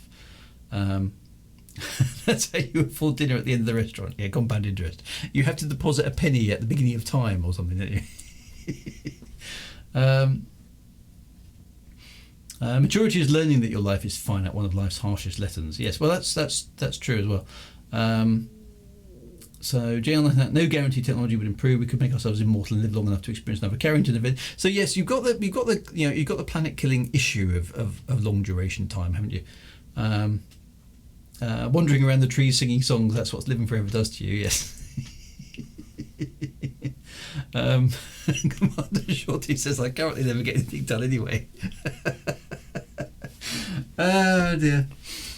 Ah dear. All good stuff. So I don't know if we've solved anything there. Live forever and then you can cram everything you want to do the last 5 years before the sun consumes you.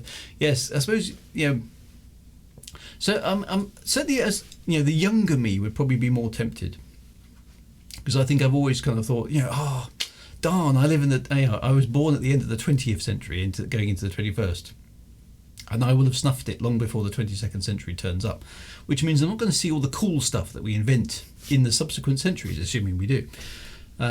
So I feel like I'm sort of going to miss out on that.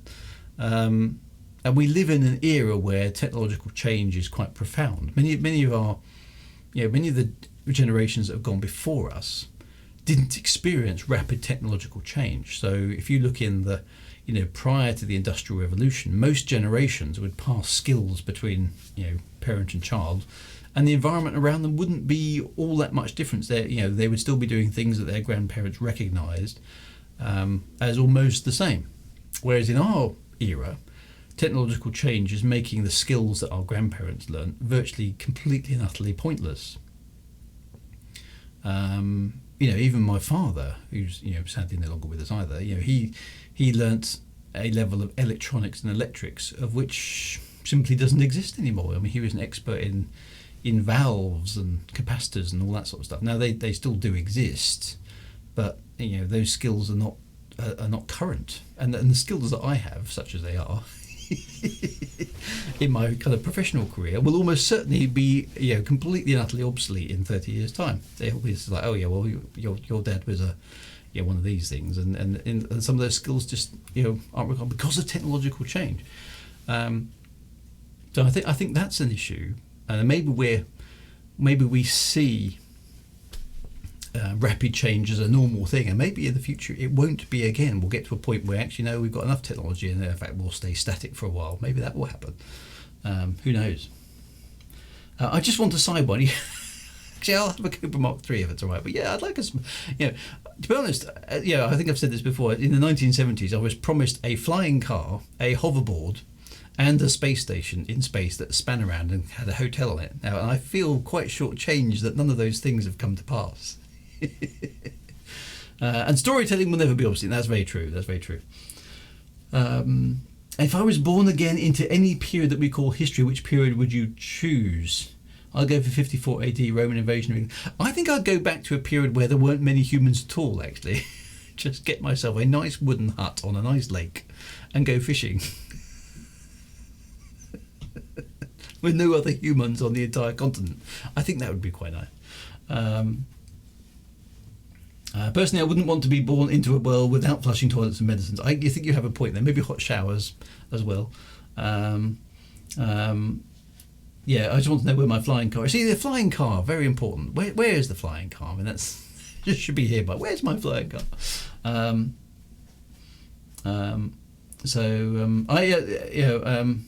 I have a car mechanic friend who calls on me when they have a car with points, his skills. Yeah, so actually my son is learning those skills because he works at a classic car garage, and most of his colleagues have no idea, even what a carburetor is, and it's old tech that's just gone the way of the dinosaur. And I probably wouldn't live very long. No, I suppose that's true. Living on your own devices is actually much, much harder than it sounds. And no pizza. Life is nasty, brutal, and short. Yes, I suppose that is true. It was. But never mind, you're flying. Where's my jetpack? Oh, jetpack. Yeah, jetpack should be a thing. Where's all that stuff gone?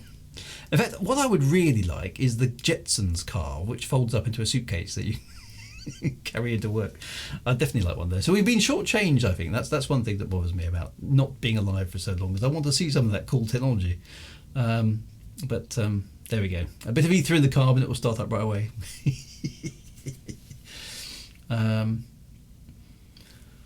Well, that's it. Yeah, that is definitely it. Actually, Gian, you've hit, right at the end of the stream there. You've hit it right on the head.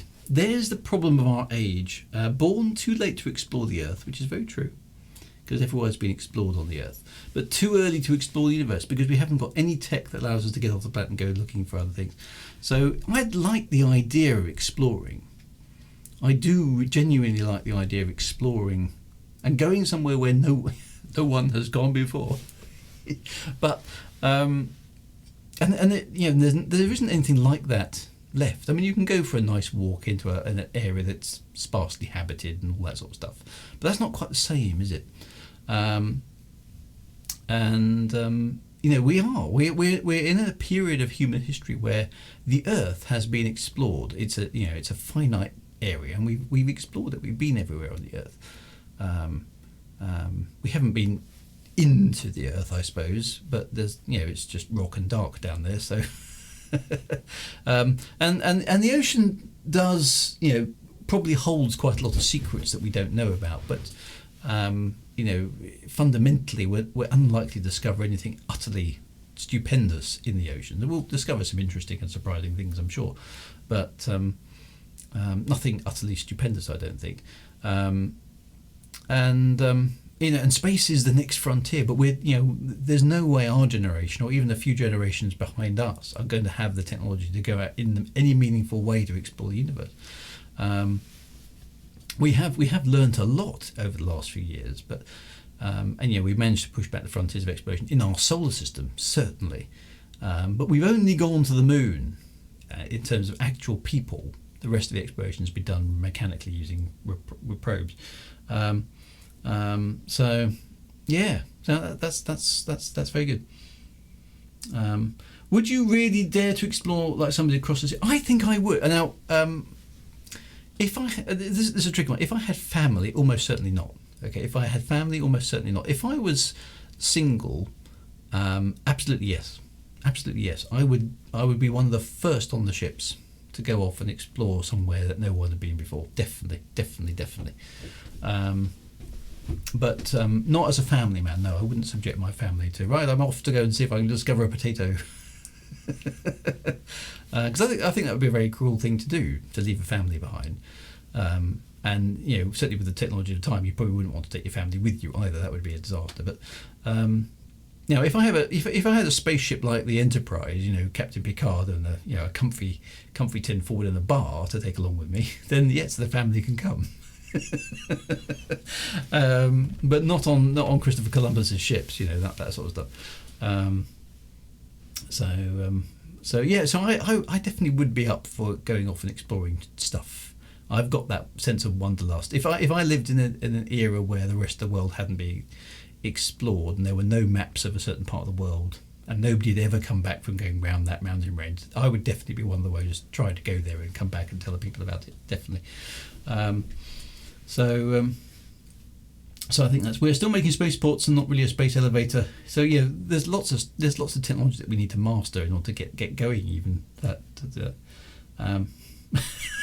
If I did that to my family, they'd probably think, "Mint, don't let the door hit you on the way out."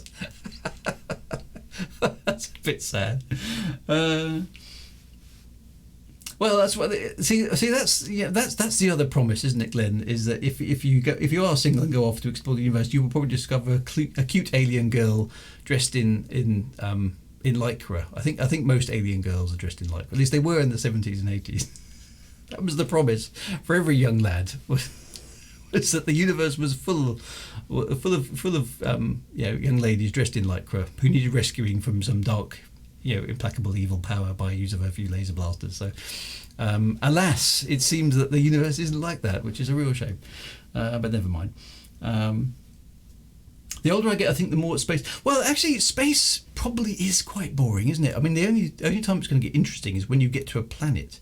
I don't think the universe is full of sort of spatial anomalies and weird energy life forms and things like that. I don't think that's very likely. I think the only thing that's actually out there are going to be other planets and potentially other life forms. But if you could, for example, if you could discover another Earth-like planet, and your ship and crew of maybe, I don't know, let's say a few hundred people were the colonists or the people who were to explore that new world, that would, to me, would be utterly exciting.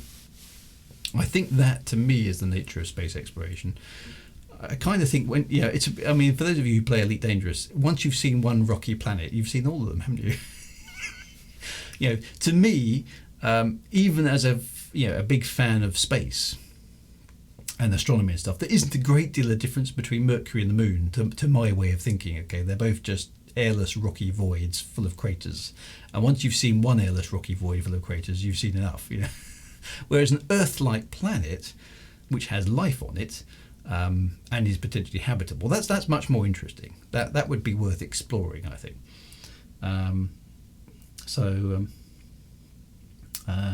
Considering all the things that happened to the kids on the Enterprise, you may.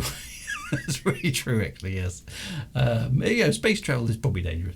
I want a TARDIS spindle isolation, except when you want to fiddle with history for... Yeah, actually, a TARDIS would be rather good, because you could then pop back for a pizza, couldn't you? You could live in some, completely godforsaken part of the planet where nobody would ever find you, and you'd have a beautiful beach and a lake and a nice fishing hut. And all the mod cons, because you could then use the TARDIS to bring back solar panels and high tech from some point in the future. But you could live in an era where nobody was around. So that's probably the best of all worlds, isn't it? You have total and utter peace and tranquility. You could pop back for a pizza whenever you wanted one. I think Kelly Baglar there has hit on the. They're not Kelly Baglar. Commander Hope Hubris has hit on the best possible solution. We all need to have a TARDIS. Chris Viking, random idea spun off this conversation. If I become a vintner, then I will make a dessert wine with a label of green alien and a monocle top hat. It's a whole glass of wine. And the label will say spaceport. Very good. Some rocky planets, however, are browner than others. Well, that's exciting, isn't it? Or more beige, yeah. But the sunrise on Venus is something to see for a long, long time. It takes several days, and it's all overcast on Venus. That won't be much good.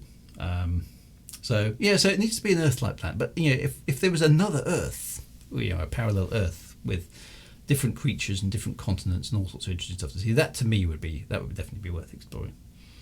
And sound out for a comely companion every now and then with a TARDIS. Yeah. Dear, see, our human instincts are as bad as always. But there we go. So there we go. Anyway, my friends, that's enough for tonight. So that's given you. Not quite sure where we ended up there, but these are all good science fiction concepts, and it's always fun to ramble on about science fiction concepts. So we've sort of gone from robots to augmented humans to total isolation with a TARDIS and pizza, and then deciding what actually is exciting about exploration. Whether exploration is what we do as humans. Maybe that's the only purpose that we actually ultimately have, and that's why we feel a bit kind of stuck at the moment, because we actually haven't ultimately got anything to do other than exist right now. What was today's topic again? I have no clue now so far what the topic was, so I'm going to struggle to write this one up when I put it on my YouTube channel. Drew and his Dru-ids ramble on about something non-specific, but there we go. Anyway, it's company, isn't it? We're all here on this planet trying to figure out what the meaning of our existence is, and this is how we figure it out. I think Baddies Part 2, maybe Baddies Part 3, maybe we are the baddies, maybe that's. But there we go. Ask my dog. Sci-fi and other ramblings. I think that's exactly what it is. Anyway, my friends, thank you very much for your time. I really appreciate your company. Hope you've had a good time. And we will be back on Thursday, obviously, for the ongoing adventures of Sassio Bianchi and Elite Dangerous. Saturday is the retro stream, and then back on Monday once more for more of this, if you can stomach any more of this. And there we go. We'll see how it goes. But anyway, take care, my friends. Have a fantastic week. You look after yourselves. Be good, and try not to worry about the existential crisis that's now developing in your head as a result of tonight's stream. I wish you well. Thank you very much, and I'll see you soon. Be good. Bye bye now.